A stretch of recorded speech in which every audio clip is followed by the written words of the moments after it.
آواز کے ساتھ میں ہوں خالد مجید۔ حق نیوز کا یہ پروگرام ضرور دیکھیے۔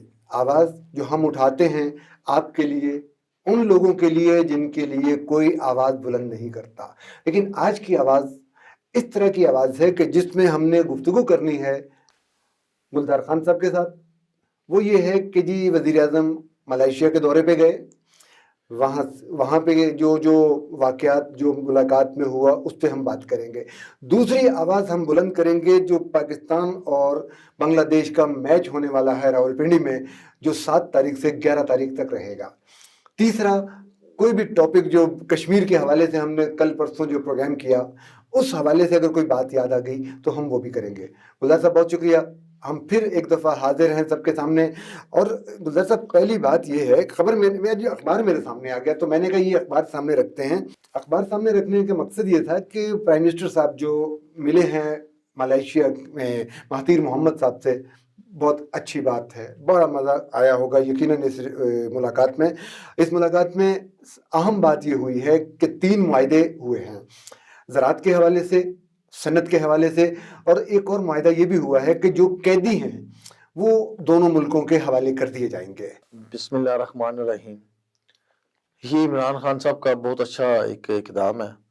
پہلے بھی جب سعودیہ کے ساتھ ان کے مذاکرات ہوئے تو سعودیہ کی جیلوں میں جو پاکستانی بند تھے، کسی بھی وجہ سے بند تھے، ان کو واپس لایا گیا، ان کو وہاں سے رہائی ملی۔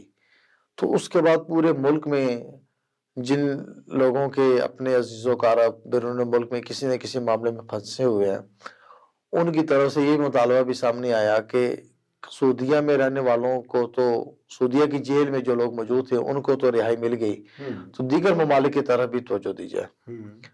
اب ہمارے جو پاکستانی ہیں وہ روزگار کے لیے سعودیہ تو ضرور جاتے ہیں، لیکن ان کی خواہش ہوتی ہے، ان کی خواہش ہوتی ہے کہ وہ یورپ جائیں۔ اب یورپ جانے کے لیے وہ مختلف راستے اختیار کرتے ہیں۔ اب ملیشیا میں ایک اپرچونٹی ملی تو پاکستان کی بڑی تعداد جو ہے اس نے ملیشیا کا بھی رخ کیا۔ اب وہاں پہ کسی کے پاس اگر پاسپورٹ ایکسپائر ہو گیا یا کوئی انلیگل طریقے سے وہاں ملیشیا پہنچ گیا تو وہاں جیلوں میں بہت سے پاکستانی بند ہیں۔ ابھی ان کی جو فگر آئی تھی وہ سینکڑوں میں ہے۔ ایگزیکٹلی اس لیے نہیں کہا جا رہا کہ جی کہ وہ باقی جیلوں میں بھی چیک کروا رہے ہیں کہ ٹوٹل پاکستانی کتنے ہیں۔ تو ایک یہ بہت اچھا اقدام ہے، اس پہ اس حکومت کو واقعی سراہا جانا چاہیے۔ ایک ایسا پازیٹیو کام کہ جن کے پیارے دیگر ممالک کی جیلوں میں بند ہو جاتے ہیں نا، تو وہاں پہ ان کی لاش بھی انہیں نہیں ملتی۔ گلزار صاحب ایک اور بڑی اہم بات ہے، بتانے والے بتاتے ہیں کہ بہت سے مجرم یا بہت سے قیدی وہ ہوتے ہیں جن کی سزا بہت زیادہ ہو چکی ہوتی ہے لیکن ان کا جرمانہ بہت کم ہوتا ہے۔ بالکل ایسے ہی ہے، جرمانہ ہوتا ہے، جرمانے کی وجہ سے وہاں بیٹھے ہوتے ہیں، اور وہ جرمانہ قطع کلامی، وہ جرمانہ ادا کرنے کے لیے کوئی باہر سے آ نہیں سک رہا ہوتا، جس کی وجہ سے ان کی سزا طویل ہوتی جاتی ہے۔ ایسا ہے، بالکل ایسا ہے۔ دیکھیں ہماری جو جتنی ایمبیسیز دیگر ممالک میں موجود ہیں، ایمبیسڈر موجود ہیں، وہ اپنا کردار ادا نہیں کرتے۔ یہ بہت بڑی ہماری بدقسمتی ہے، پتہ نہیں کیا ہو جاتا ہے۔ اب دیکھیں نا، یہاں پہ امریکن ایمبیسڈر موجود ہیں، کسی امریکن کو مسئلہ بن جائے، امریکن نیشنل کو مسئلہ بن جائے، ہو وہ بیشک پاکستانی، لیکن وہ جس وقت امریکن سٹیزن بن گیا تو ان کی ذمہ داری ہو جاتی ہے اور وہ اپنی ذمہ داری ادا کرتے ہیں۔ اس کے لیے ایمبیسڈر کو اگر کسی تھانے میں، کچہری میں کہیں جانا بھی پڑ جاتا ہے تو ایمبیسڈر جاتا ہے۔ ہمارے جو ایمبیسڈر ہیں وہ وہاں بیٹھ کے کیا کرتے ہیں؟ ہو سکتا ہے کہ وہ لوگ بھی جاتے ہوں، وہاں جا کے کوئی بات چیت کرتے ہوں، اور شاید ہم فرض کر لیتے کہ اتنی تگودو نہ کر پا رہے ہوں جتنی ان کو کرنی چاہیے، لیکن ایسا نہیں ہوگا کہ وہ لوگ وہاں جا کے ان کی ہیلپ کرنے کی کوشش نہ کرتے ہوں۔ ضرور تگودو کرتے ہوں گے۔ آج تک ایسی کوئی بات تو نوٹس پہ نہیں آئی کہ کسی ایمبیسی کی وجہ سے کسی پاکستانی کو کسی جیل سے ریلیف ملا ہو، پولیس کی طرف سے ریلیف ملا ہو، وہاں عدالتوں نے سے کوئی ریلیف دیا ہو۔ ایسا نہیں ہے، ایسا بالکل نہیں ہے۔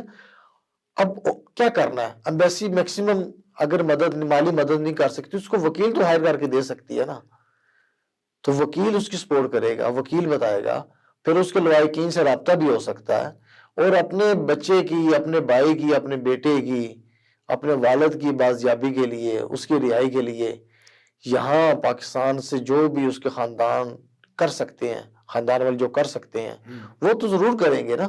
یہ تو ممکن نہیں ہے، رابطہ ہی نہیں ہوتا، پتہ ہی نہیں ہوتا. لوگ سمجھتے ہیں جی کہ ہمارا پیارا وہاں گیا اور جا کے میں بھول گیا، اب ہمارے ساتھ رابطہ ہی نہیں ہے. اب ان کو کیا پتا کہ وہ وہاں کسی مسئلے میں الجھ گیا ہے، کسی کے ساتھ اس کا جھگڑا ہو گیا ہے، کسی کے ساتھ اس کا لین دین کے ایشو بن گیا ہے.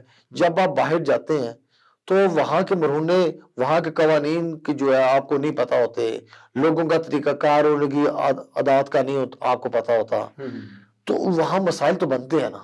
تو یہ مسائل کس نے حل کرنے ہیں؟ بالکل صحیح ہو گیا، یہ بات یہاں تک ٹھیک ہو گئی. اچھی بات یہ ہے کہ زراعت کے حوالے سے ایک ایگریمنٹ وہاں پہ ہوا ہے اور صنعت کے حوالے سے بھی ہوا ہے. اگر وہاں سے یہاں پہ صنعتی کام ہوں گے، ظاہر ہے صنعت میں انویسٹمنٹ آئے گی نا، اور وہاں سے زراعت کے حوالے سے یا یہاں سے ہم زراعت کے حوالے سے اپنے تجربات وہاں دیں گے، تو اس حوالے سے آپ کیا سمجھتے زراعت کے حوالے سے جو پاکستان اور ملیشیا کے درمیان جو معاہدے ہوئے ہیں یہ بہت خوش آئند ہے. پاکستان زرعی ملک ہے اور پاکستان کو دیگر ممالک میں ہونے والی جو تجربات ہیں اس سے فائدہ اٹھانا چاہیے. آج بھی ہمارے میں ایک دفعہ کراچی گیا. کراچی کی بات ہم کرتے ہیں، کراچی کا سفر ان کا بہت اچھا ہوا ہوگا اور وہاں کے حوالے سے بہت سی باتیں ہوں گی. کمرشل بریک آ جائے تو ایک لمحے کے لیے رک جانا ضروری ہوتا ہے. دیکھتے رہیے آواز حق نیوز پر. ہم جاتے ہیں بریک پہ، واپس آ کے گلزار صاحب سے بات کرتے ہیں.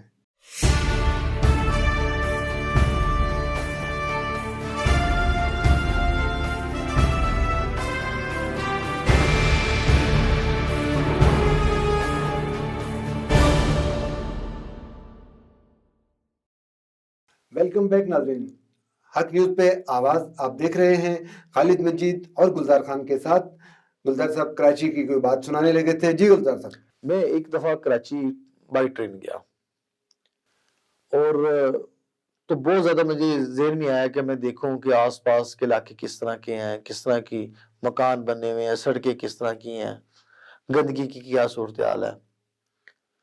مجھے بہت دکھ ہوا.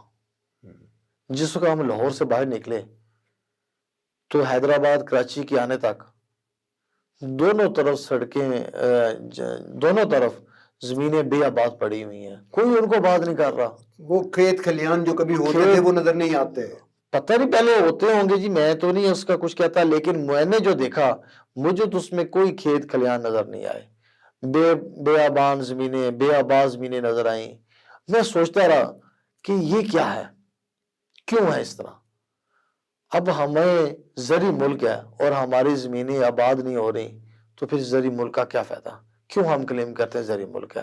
اس لیے میں نے آپ سے کہا کہ ملیشیا کے ساتھ جو پاکستان کا معاہدہ ہوا ہے، دونوں وزراء اعظم نے آپس میں جو ایگریمنٹس کیے ہیں، ایک اور بڑی وفود کی خوشائند سطح بات پہ بتاؤں آپ کو، اسی میں ایک اور بڑی اہم بات ہے جو یہ بھی ہے کہ پچھلے سال 2019 میں جو ہمارے وہاں پہ پاکستانی رہتے ہیں انہوں نے 1 ارب 55 کروڑ ڈالر پاکستان میں زر مبادلہ بھیجا ہے. ملیشیا سے. یس، ملیشیا سے. ملیشیا میں بہت پاکستانی ہیں، بہت پاکستانی ہیں. اور اگر اس طرح ہمارے وہاں پہ لوگ جا کے اپنے جو ان کی مہارتیں ہیں وہ دیتے رہیں گے تو یقیناً ہمارے لیے کچھ یہ خوشائند بات ہے نا. دیکھیں نا، جب آپ کا اعتماد ہوگا گورنمنٹ کے اوپر، آپ کا اعتماد ہوگا حکمرانوں کے اوپر، تو پاکستانی اپنا سارا کچھ جو ہے وہ پاکستان بھیجنے کے لیے تیار ہے. اب کیوں نہیں کیا جاتا؟ اب دیکھیں نا، اگر یقین آیا ان کو عمران خان پہ، پی ٹی آئی کی گورنمنٹ پہ، موجودہ حکومت پہ انہوں نے یقین آیا تو انہوں نے اپنے پیسے پاکستان بھجوائے. اب ایک اور بھی ایشو ہے کہ ہمارا ابھی تک بہت لین دین جو ہے وہ ہنڈی کے ذریعے ہو رہا ہے. جی، پاکستان کے اندر بھی سارا کاروبار ہنڈی کے ذریعے ہی چل رہا ہے. بیرون ملک سے تو پیسے آنے اپنی جگہ پہ ہے، وہاں تو لین دین اپنی جگہ. پنڈی اسلام آباد میں بیٹھا ہوا آدمی نے اگر اس کو کراچی والے کو پیمنٹ کرنی ہے وہ ہنڈی کے ذریعے کرتا ہے. یہی حال پشاور والے کے ساتھ بھی ہے. یہ چیز روکنی چاہیے اور اس کا کریڈٹ جو ہے وہ جائے گا حکومت کو کہ انہوں نے اس کو روکنے کے لیے بہت تیزی سے کام شروع کیا ہے. دوسری بات جو آپ سے کرنے والی ہے، یہ آبادکاری کی بات آپ نے کی تھی، تو مجھے یہ بتائیے کہ 7 تاریخ سے پاکستان اور بنگلہ دیش کا میچ آ رہا ہے راولپنڈی میں. جی، آپ کہتے ہیں کہ جی میچ دیکھنے کے لیے لوگ نکلیں، اچھی بات ہے راولپنڈی اسلام آباد کے ساتھیوں کے لیے، دوستوں کے لیے، کرکٹ شائقین کے لیے کہ راولپنڈی ڈبل روڈ اسٹیڈیم میں یہ میچ چلے گا. آپ ڈبل روڈ بند کر دیں گے، آپ 6 روڈ پہ ہمارا اسٹاپ رکھ رہے ہیں، میٹرو ہماری بند ہو جائے گی، تو یار ہمیں اچھا ماحول بھی دے، اچھی چیزیں بھی دیں، تو ہمارے آزادی بھی تو ساتھ دے نا کہ ہم ہنستے کھیلتے وہاں تک جا سکیں۔ سیکورٹی کے نام پہ یہاں بہت ظلم ہوتا ہے۔ دیکھیں نا اب یہ میں بچوں کو کیسے، میں سے مراد ہر وہ شخص جو بچوں کو لے کے آئے گا وہ گاڑی 6 روڈ پہ پارک کرے گا اور اس کے بعد وہ پیدل چلے گا۔ اب ہاں جی، سوچے کہ 6 روڈ سے وہ ڈبل روڈ تک، اس چوک تک وہ پیدل جائے گا، آگے کہتے ہیں جی شٹر سروس ہوگی۔ ہاں جی، اچھا شٹر سروس ہوگی، لیکن اس کو کیا قصور ہے کہ وہ پہلے ادھر گاڑی پار کرے بچوں کے ساتھ، خواتین کے ساتھ، پھر وہ 1-1.5 کلومیٹر فاصلہ اچھا طے ایک کرے۔ اور چیز بھی ہوئی ہے، بچیاں بھی اب کرکٹ دیکھنے کے لیے بہت زیادہ جاتی ہیں۔ اب یہی تو ایشو ہے، یہی تو ایشوز ہے نا کہ یہاں پہ سیکورٹی کے نام پہ لوگوں کو تنگ کیا جاتا ہے۔ اب 5,000 نفری جو ہے انہوں نے اہلکاروں کو، افسران کو، تمام ڈپارٹمنٹس کے لوگوں کے ذمہ لگایا جی کہ وہ سیکورٹی دیں گے۔ اگر آپ اجازت دیں تو میں سننے والوں کو یہ بتا دوں کہ آپ نے اس جو روٹ تقریباً بنے گا جی وہ یہی ہوگا کہ 6 روڈ سے آگے گاڑی نہیں جا سکتی، فیض آباد سے آپ مری روڈ پہ نہیں آ سکیں گے، آپ آئی جی پی روڈ سے ڈبل روڈ پہ نہیں آ سکیں گے۔ یہ آپ کا سارا ایریا کور ہو گیا ہے۔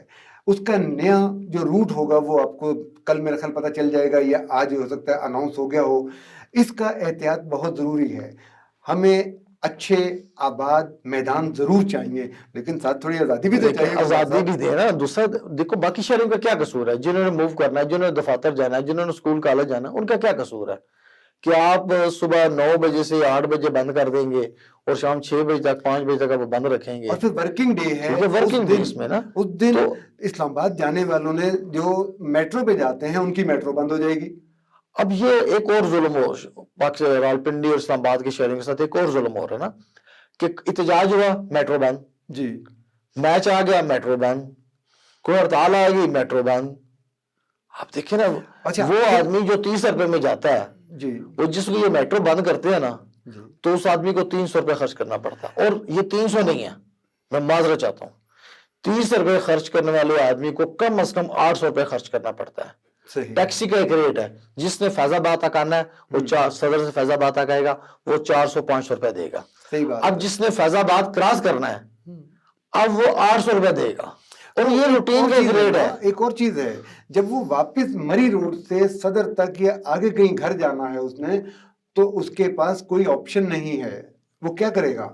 میٹرو بند ہے تو آپ کو روڈ پہ کوئی چیز نہیں مل رہی، بیچارہ پیدل چلے گا، لفٹ لے گا، پھر جتنے لفٹ لیتے ہیں وہ بیچارے ٹارگٹ ہوتے ہیں، انہیں لوٹ لیا جاتا ہے۔ وہ ایک نیا سلسلہ ہے، مطلب اس میں بہت تھوڑا سا یہ اس انتظامیہ میں کو میرا خیال ہے انتظامیہ یہ کو کرنا سوچنا چاہیے چاہیے کہ ہم یہ چاہتے ہیں، دعاگو ہیں کہ ہمارے میدان آباد رہیں، ہمارے کھیل اسی طرح ہوتے رہیں، بچے کھیل دیکھنے جاتے رہیں، اور جہاں جہاں موقع مل سکے ہر کھیل کو پروموٹ کرنا چاہیے، بالکل۔ لیکن ساتھ سے اس کا کوئی حل ہونا آزادی، چاہیے، شہری آزادی ہونی کو چاہیے بھی سلب نہ کریں نا کہ جہاں پہ ہم جا کے دیکھ سکیں، آزادی سے جا سکیں۔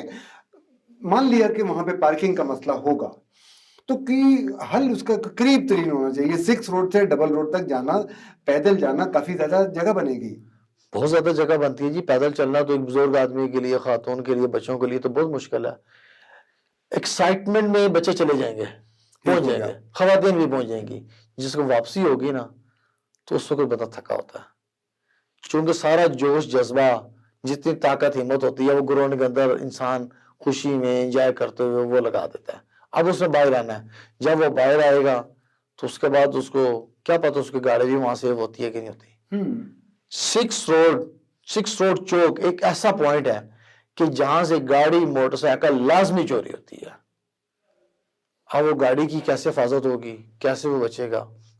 آج تک تو یہ کبھی بھی نہیں ہوا کہ 6 روڈ کے پل کے نیچے کھڑی گاڑیاں جو ہیں ان کو پولیس نے کبھی کسی چور کو پکڑ لیا، کیمرے لگے ہوئے ہیں۔ پچھلے مہینے 2 مہینے پہلے جو میچ ہوئے اس میں بھی یہی تجربہ کیا گیا ہے کہ میٹرو کو بند کیا گیا، 6 روڈ سے آگے گاڑی بند کی گئی، فیض آباد بند کیا گیا، آگے ڈبل روڈ کا جو ہے آئی جی پی روڈ سے وہاں سے بند کیا گیا۔